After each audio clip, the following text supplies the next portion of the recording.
And there is a better way. So what we're getting at now is something perhaps beyond the 3 dimensions we know. Because obviously, death is something like gravity. Gravity operates. We don't know how it operates. Actually, you need to assume a 4th dimension of space. And this 4th dimension is not time, as in ordinary relativity theory. There's 4 dimensions of space plus time. I remember a physicist got up when I was lecturing in Georgia, and he said that time was the 4th dimension. It was just the ordinary way of talking. And I said that to a mathematician this sounds very strange, because in the 8th dimension, it takes time to move. There's time all the way around, no matter how high you go. Time is always one up on space, always. If you had 160 dimensions, it would take time to move. So time is playing one-upmanship very successfully with space. Time is more like the square root of -1. It's not like...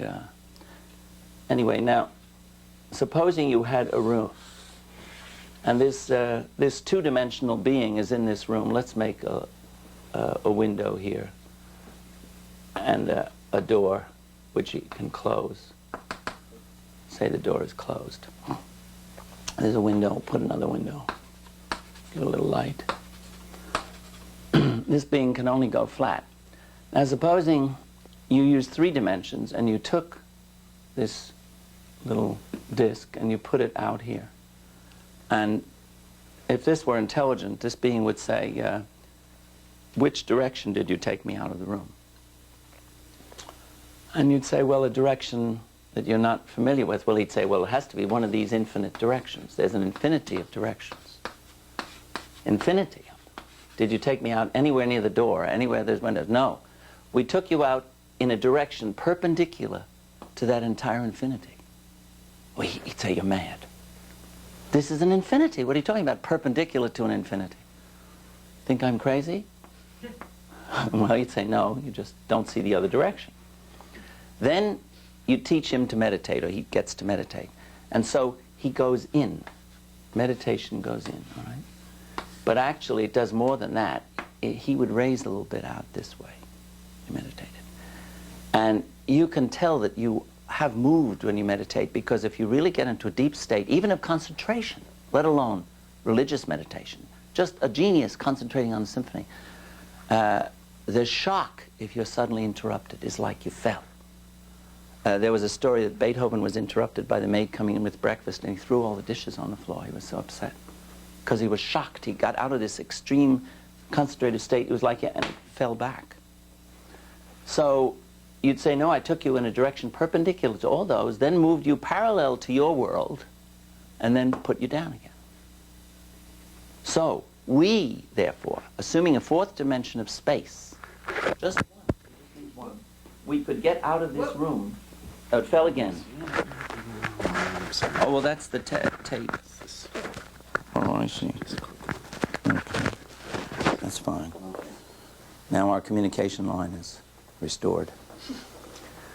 So we could get out of this room without going through this door, these windows, the floor, the ceiling, and yet be perfect. There's no obstruction in that direction. You notice there's no obstruction in this direction. We can't conceive that. We look all around and we say there's obstruction everywhere we'd walk. Well, he'd look around this way and see obstruction. He'd never think of doing that. And we don't think of that other direction, but it's there. That's the direction that's absolutely necessary, because supposing a person was blown up in a mine shaft, assuming that there was a soul or something connected with the physical body that wasn't the physical body, how would it get out? Obviously, it'd be imprisoned in the mine shaft if it were 3-dimensional. So there has to be another direction. So death implies a lot of stuff. It implies higher dimensions. And you can't even explain gravity without a higher dimension, incidentally. This, perhaps I should say this because it's to show that this is not at all up in the air. If you have a tube with 2 screens cemented in the tube and little beads inside these screens so that they can't fall, and the thickness between these, I've exaggerated it, but actually the thickness between these 2 screens is a little bigger than the diameter of a bead, so that the beads can move around, but they can't slide over each other. And then you have water being pumped through this.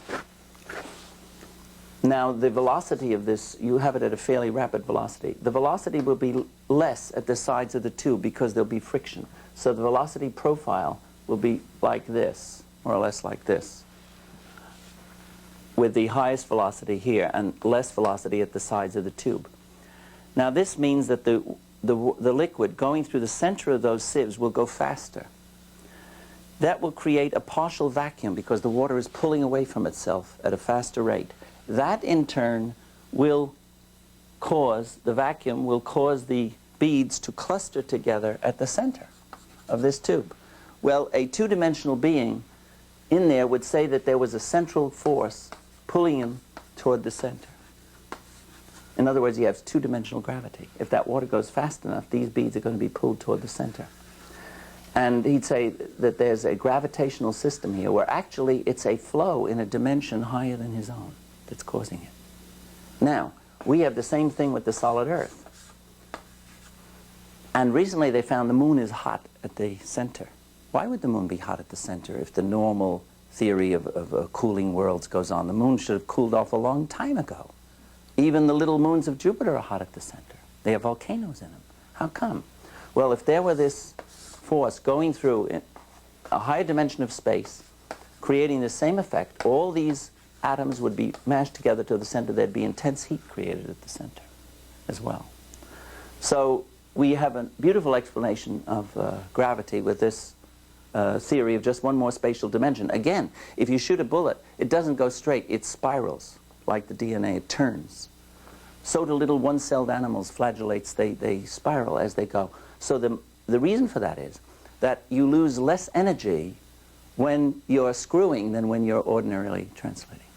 That's a happy thought. But so actually, a screw motion is the most efficient way to move in space. So this is spiraling at the same time. So therefore, this Earth then rotates. So we've explained rotation. Ordinary theories cannot explain why day turns into night. They gloss it over in the books. But you ask your teacher, why does day turn into night? Well, because the Earth rotates. Well, why does it rotate? What's keeping it? Oh, well, there was a collision. That's what they come up with. There's a collision. Well, then there had to be 1 million collisions, all arranged exactly right. Even electrons rotate. Look at all these collisions. It's absolutely inconceivable. But if you have gravity operating, it rotates each one. Then you have the sun, which is a much huger mass. So the Earth is rotating, but its little stream through it. The sun has a huge four-dimensional stream, and it's sort of all space is viscously pulled around as the sun streams, so the Earth is pulled around the sun. So we've explained revolution of the Earth, rotation of the Earth, revolution around the sun, and gravity with one fell swoop. With the fourth dimension of space. With the fourth dimension of space. Right. You might need more. Probably the world has more than 4 dimensions. It probably goes up to 8. At least 8. The reason I say that is because when you pack spheres, does anyone know how many coins of the same size you can get around one if you lay them on a table? Like dimes? 6 around one, right. How about ping pong balls around one if you glued them together with Duco? How many?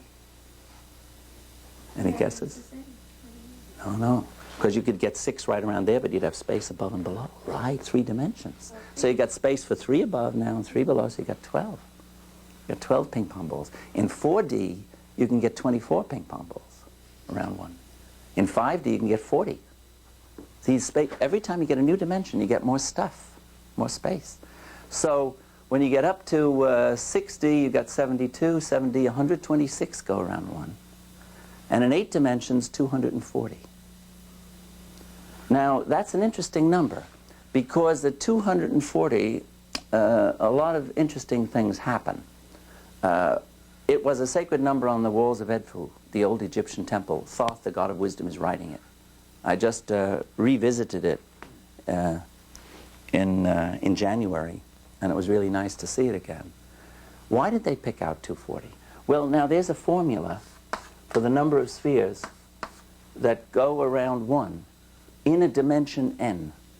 In other words, the variableness is the dimension itself. And it is, let's see,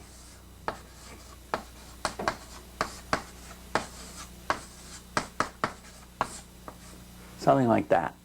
Now, this number here is 2 raised to that power n minus 2, where n is the dimension, and then the whole thing divided by 3. And this may not come out an even number, because 3 doesn't go into a power of 2. But if it doesn't come out an even number, then you choose the integer which just contains it, the smallest integer that contains it. I'll give you an example. We said in 2 dimensions 6 go around 1, so let's t2 would equal 2. These brackets show that you take the nearest integer. Now, if n is 2, 2 minus 2 is 0, so that's 2 to the 0th power plus 2. All right, now, does anybody know what a 0th power of a number is? Do you remember that? Well, the 0th power of any number is 1. 1, right. 0th power is 1, so we can make that 1/3. Well, what's the smallest integer that encloses 1/3? 1, right. So it's 2 times 1 plus 2. Well, 1 plus 2 is 3. 3 times 2 is 6. And we said 6 went around 1, right? Now, in 3 dimensions, we should get 12. So let's see. I'm leading up to something. This is not just a boring arithmetic exercise. 3 minus 2 over 3, nearest integer plus 3 this time. Okay, 3 minus 2 is 1. 2 to the first power is 2, 2/3. Still 1 is the least integer that will contain 2/3. So 1 plus 3 is 4 now. 4 times 3 is 12. So we got 12. Now let's go up to 8. All right, 8. 8. 2 to the 8 minus 2 over 3. Well, 8 minus 2 is an interesting number. It's the I Ching number. It's 2 to the 6th power is 64. 2 times itself 6 times is the squares of on a chessboard or the I Ching. The chessboard is very linked with the I Ching because they're black and white, the yin and yang thing. So it's 64 divided by 3. Well, it isn't going to go even, but it's 21 and something. 21 and something. So what's the lowest integer that will enclose 21 plus? The smallest integer that will contain it? 22, right, 22. So instead of writing all this junk, we'll write 22. 22 and 8 are 30, and 30 times 8 is 240. Now, the interesting thing about this formula, I found this in, years ago. I hate to tell you how many years ago. But, and I wrote to Donald Coxeter, whom I knew. He was an interdimensional geometer. And I was in Switzerland, and I said, Donald, I found this thing. And it was really amazing, because the formula came to me when I was playing with birds with a string through a keyhole. I had this string. I was eating breakfast in bed in Switzerland, and I had the string going through a keyhole, and a little net bag with nuts in it, and the little titmice used to come and peck these nuts out, and the sparrows used to drive them away. And I had the string so I could pull the bag when the sparrows came on it, so they wouldn't get anything, because I didn't want them stealing from the titmice.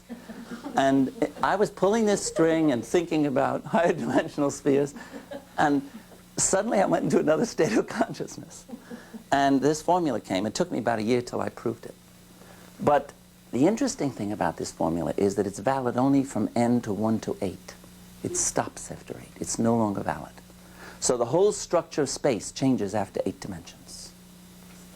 That's why I said that 8 dimensions is the simplest cosmos you can have. Yes? Can we try 9 through your formula then? It wouldn't work. 9 will give you 360 in the formula, and actually 272 spheres go around 1 in 9 dimensions. It breaks down because the structure of space changes. You need different formulas. We haven't got one formula that will handle it all. I did get other formulas that give you in 16 dimensions, and that's it. And in 24. But notice 24 is 3 times 8. There's another thing that stops at 24 too. That's another great thing. That's why they're probably an interlocked series of 3 worlds of 8, because if you make the dimensions and you go down here to 11, I'm writing it in a funny way, and then 12, and then 13, and you count up, you'll get to 23 here. And you'll find that if you draw these lines, let's see, 23, 22, 21, draw lines, and you pack spheres in these dimensions. Now we're talking dimensions, huh? These are quite high. The density of the sphere pack in 3 is the same as in 21. Doesn't get, well, that's so interesting. 12 is a class by itself. It's a turning point. 11 and 13 dimensions have the same density. So 23 is the same as a line. And a line is very tightly packed because you can get, you see, they don't even, there's no space between 3 on a line. And 24 then goes to the point because the 0th dimension is the point. So 24 is another natural stopping place. And that seems to be the limit. We have nothing beyond that. And I don't think they will find any because that's a perfect return of density. You can't get beyond the point. So 24 dimensions is like a big magnification of the structure of a point. That's Solfall's theory, says there are 24 dimensions. Yeah, well, he probably knows about this packing. This packing was discovered, well, I was in correspondence with John Leach, and he was an English mathematician, and he had said that 24 dimensions contain this many spheres, and I said it's impossible because it has to have many, many more. So even if you use my formula, which it gave more than he had, and I knew mine was wrong. So then he researched more, and he finally found what they called the Leach lattice, and that explained it. Well, that's enough, but it's enough to show you that the world is really a very, very big place. And let's see, what else I want to say now. Yeah. Oh, speaking of these dimensions, you see, you can flatten something out. You could make a line drawing of this diagonal inside another diagonal, but when you open this thing up, it's a 4-dimensional cube projected into 3 dimensions. It's a cube within a cube, you see, it's distorted. But it is a cube within a cube.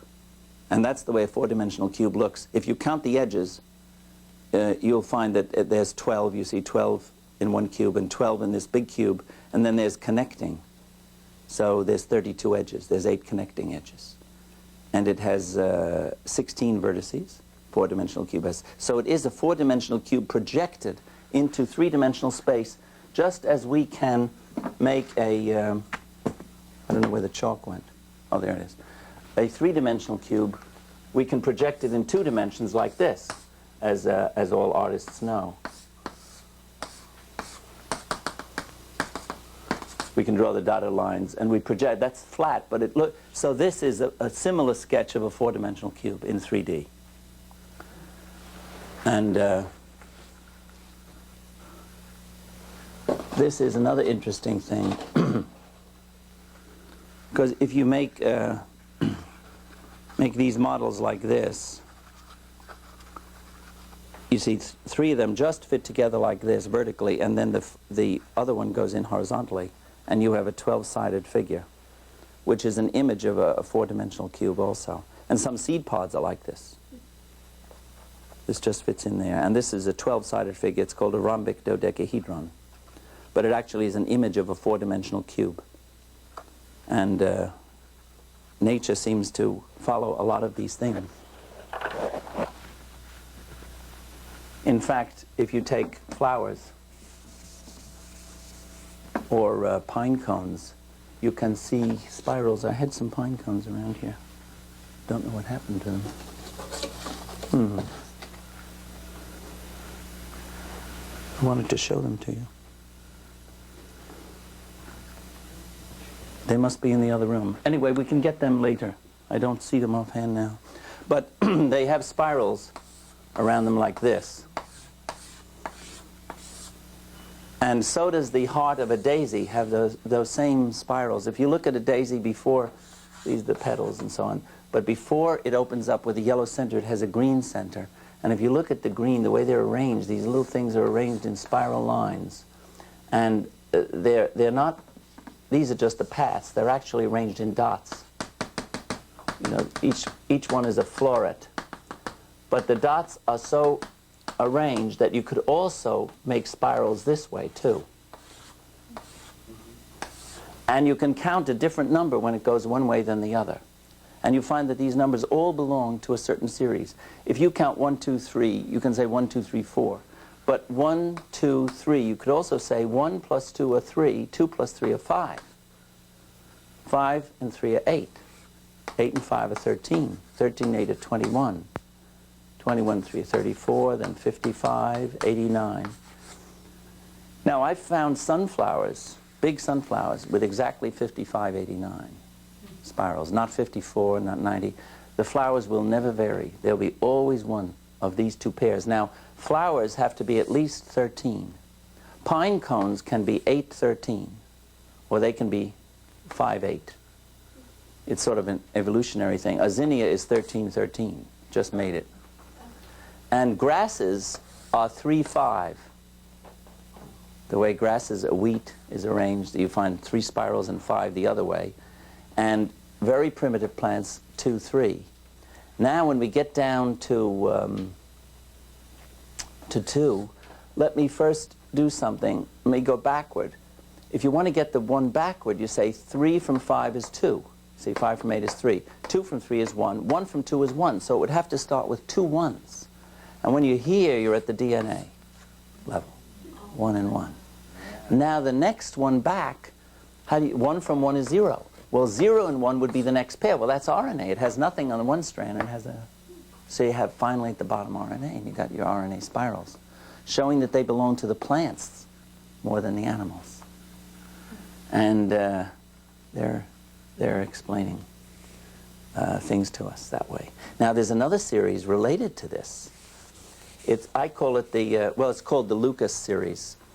And I call it the sub-Fibonacci series, or the co-Fibonacci series. It starts 3, 4, 7, 11, your lucky numbers, 18. Now, if you want to go backward, again, 7 from 11 is 4, 4 from 7, 3, 3 from 4, 1, 1 from 3, 2. Now, it doesn't hit 0 in this one, you see, because 2 from 1 is -1. So the limit here is 2, so 2 corresponds to 0 in this series. So this is the ordinary way of thinking, starting from nothing or 0, which isn't really nothing, as I'll explain. 0 is actually, say 130 minus 130 is 0. So 0 could be one huge number with another huge number negatively, and we wouldn't know it. It would look like 0. But the seesaw would finally break. See, physically, some zeros would be very rough because you could have such huge numbers on each side of the seesaw that it would break the seesaw. And so 0 is really a polarity. So there's the 2. See? The 2 makes it explicit. And this again is very tantric. It said that the universe had to come out of basically 2 interchanging polarities. And this is what all the lesson of even amoebas is. Because they fission, true, they reproduce by fissioning, but if they fission constantly, the race will die out. There finally has to come a time when 2 amoebas exchange protoplasm. It's called conjugation. So back to your 2 again. And I found a flower. It's a very, very interesting flower, rather, that is a 7-11. So there are some plants that go on that one. That was just a very recent discovery.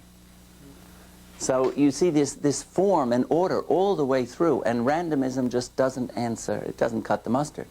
It would take a friend of mine, Marcel Schitzenberger in Paris, calculated on a computer how long it would take to get a minor change of species through random shifts, and it would take more than geological time just to get a small change. What was the name of the flower that was the 7? It has a Latin name, and I've written it in my notes. It's a very beautiful flower. It grows, it's the national flower of South Africa. Protea? Oh, interesting. Yeah, it's 7-11. And the reason maybe I forgot the name because I didn't publish this yet. But I really did forget it. I think it's Protea. I think it is Protea. I think we also might stop for a while. And it's getting close to